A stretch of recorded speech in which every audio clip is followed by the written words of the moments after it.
Welcome to this edition of the Completely Unnecessary Podcast for Tuesday, September 12th, 2017, alongside Ian Ferguson.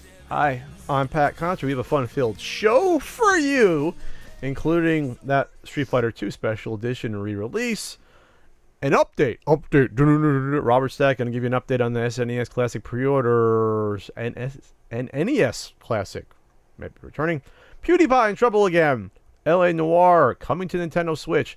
Anniversaries abound for the Atari 2600 and the Mario Kart Q&A and more. Holy shit, the best episode of the Not So Common podcast would be if you could interview Robert Stack. Sadly, he's dead. So from Beyond the Grave? Yeah. Oh my God, from Beyond the Grave. Have Frank channel Robert Stack. Gonna ask him, how diverse was his trench coat wardrobe? You know, Talk to him about Airplane. Airplane's fantastic. I mean, he was in Airplane. He played the generic handsome man in movies in the 60s, 70s. So I'm not too familiar with him. I guess he was sort of like what Leslie Nielsen used to be the generic handsome man before Leslie Nielsen got into the comedic act in the 80s. Yeah, I know quite a bit about Robert Stack. He was a nice guy. Nice guy. You meet him? I mean, from what I've read. Ian, did we have fun in Parsippany, New Jersey at a video game con? You know, I did. I had a lot of fun at a video game con. It kind of snuck up on me, and I wasn't exactly ready for it, but I had a great time. The people in charge were super nice, and I said it on Twitter, and we said it to them in person, but I felt like they ran a real tight ship for their convention, and I think they have pretty good things ahead of them for their convention. I didn't feel it as much as I did last year when I went back because it's my home state, and I actually felt a weird little kinship with the people and the area more so than I did last year. I'm not sure why. It's like, these are my people. Hearing the accents, and then you're in New York, New Jersey is close related. Hearing the heavy New York accent. I have a slight, East Coast accent, but I felt a bond that I didn't feel before around them, and I can't explain why. That's kind of my thing too, and the thing is, I'm not from Jersey, but I think it's just because it's that tri-state area. You know, being from Buffalo, New York, and things. I don't share everything that people from Jersey do, but it was good to be among the East Coast people again. No nonsense, no bullshit. A little more people. Straightforward, a little more aggressive, but the handshakes were harder, busting balls a little bit more. The hugs were tougher. Yeah, exactly. It was a really good time. Plus the weather was the perfect fall weather. I loved the weather. So I mean, like when I went last year, I think it was a little hotter.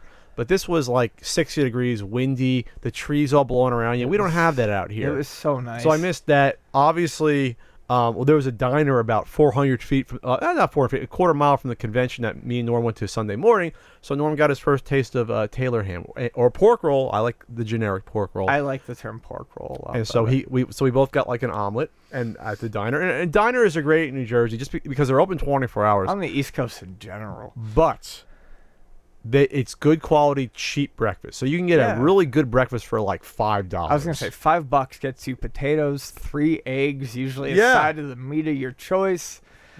Toast. Coffee, toast. Home fries, And so we both got that, basically, an omelet. And then we said, you know what, fuck it. We're getting sad. We said, fuck it. We're going to get the traditional New Jersey diner, which is pork roll, egg and cheese sandwich. We split one on top of our breakfast. Because it was the same price almost as getting a side of pork roll. We said, fuck it. The whole experience, Norm. We're both going to just bust a gut after this. But it was great. It was just the whole feeling. And then, of course, we made it to... Well, first we met John and Mike from CFOs Saturday night. We went to Sushi Village. They kept me. I didn't make it to Friendlies that night. You didn't. Biggest mistake of your weekend. Yeah, but it was. We had fun. It was sort of cool having like 12 to 14 people at the table. Chris from Windy City Gaming. We had my friend from college was there. We had Adam and Nina, Square Painter. We had Norm, the gaming historian, there.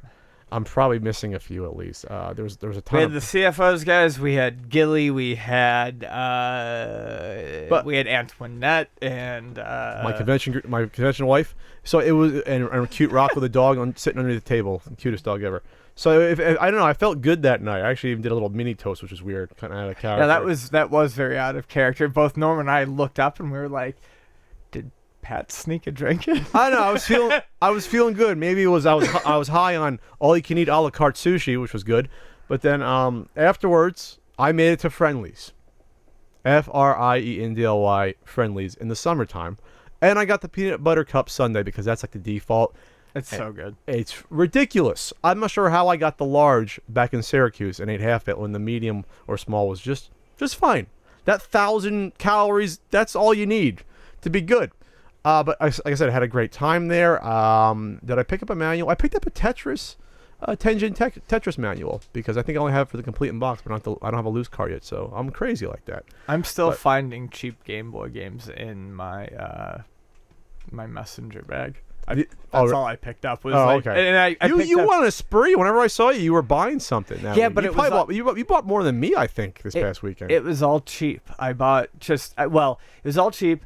I got a really nice game from Carlson of Mad Gear. He gave me a really good deal on a nice PC Engine shooter. But other than that, I basically just bought cheap Game Boy games that looked interesting to me. But that was the thing. At like $5 a piece, you lose track of how many you're buying. Sure. So I keep finding them in various pockets. I should have bought the big Game Boy game I should have gotten Nora was Amazing Tater, which I don't have. And that's a fun game. Well, it's rare as hell. Yeah, it is. And it was a good deal. I think it was like under 200, which I think is a good deal if you get it under 200. I think it was like 180 US. I think it goes for 200 or more. I just wanted to play it.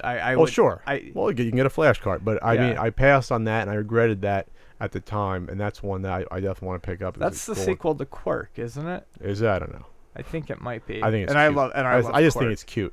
But the biggest story from the weekend came the night of Thursday before we left. Oh jeez. So there's a man outside and he has a knife.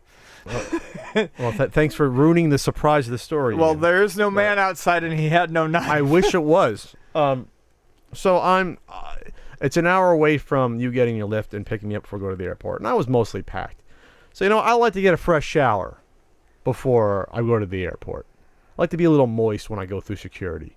Give those guys something to feel when they're patting me down. Anyway, so we live in a we live in a pretty safe area. It's pretty damn safe where we live. Not a lot of crime. Some grifters, some things like that every once in a while, but for the most part, it's safe. Nothing really happens. So I decided to take a shower. And I usually lock my door. I usually like keeping the screen door open and you lock that. It's a heavy screen. You can't break through. It's metal. And locking that. So you get a nice breeze through here. So I thought it was locked because I lock it 99% of the time. I go to take a shower. And I'm showering in the bathroom over there. And, I'm soaping up. I've already covered my twig and berries. That's good. Going to the shampoo, my hair. I think I was all soaped up, but I basically was soaping my big mop, even though I got to cut it's a big mop. I was basically in the Ferris Bueller mode where it was all soaped up, almost standing straight up. I hear a soft voice. Hey, Tom, are you in here? And when you're a human being, you usually distinguish between voices that come from humans, voices that come from like TVs or radios, or if it's in the proximity or in the distance. And something in my head said that, okay, this is not outside my window, and this is not from a TV, and I think my TV might have been on, but I wasn't positive. I quickly in my head, you don't realize it, then you realize this voice is probably from 15 feet away from me, at most. So, but usually you're not expecting to hear that, because I knew it wasn't you, wasn't my girlfriend's voice, I recognized that, and I'm not sure who else would be. And your name's not Tom. Yeah, but that was maybe it was someone outside, because sometimes people are outside, sure. Whatever, at the pool or whatever. So you don't want to think something's up. It's almost like when you're sleeping and you hear someone hitting something outside your door. You want to almost ignore, oh, okay, it'll go away. So I look, and then I just see standing. I'm in the shower with one of those glass doors. I look in the doorway, and there's a woman standing there. Woman I don't know. probably early to mid-30s, short, bleach blonde hair. You know, she looked okay. She wasn't that disheveled at the time. Standing, looking at me At the time. in my bathroom about 7 feet away from me. And saying, Tom, are you Tom? So Tom is the name of my neighbor upstairs. Okay? So I'm like, okay, this is good and bad.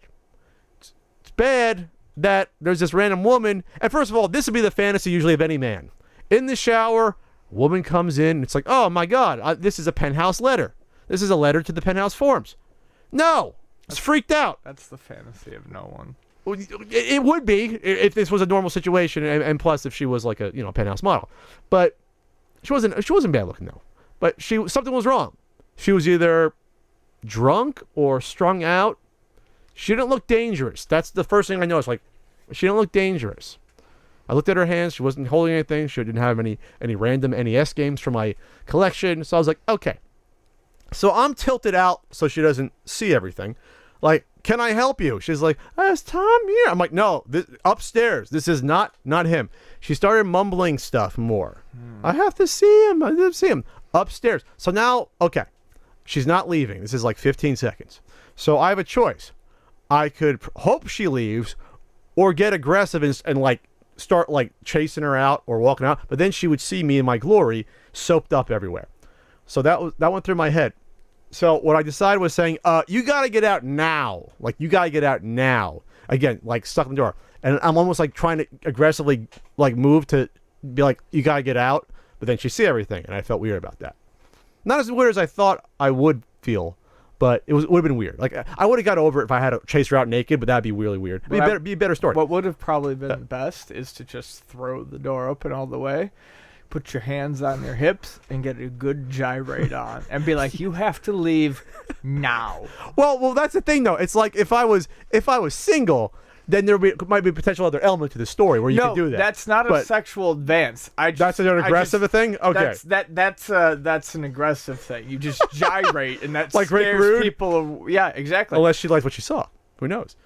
But by the time a stern enough look, I think it's but being that motion. But being that there was a somewhat danger level here, I don't think I could have had blood flow there if I wanted to, because I was afraid this person might do something weird or bad.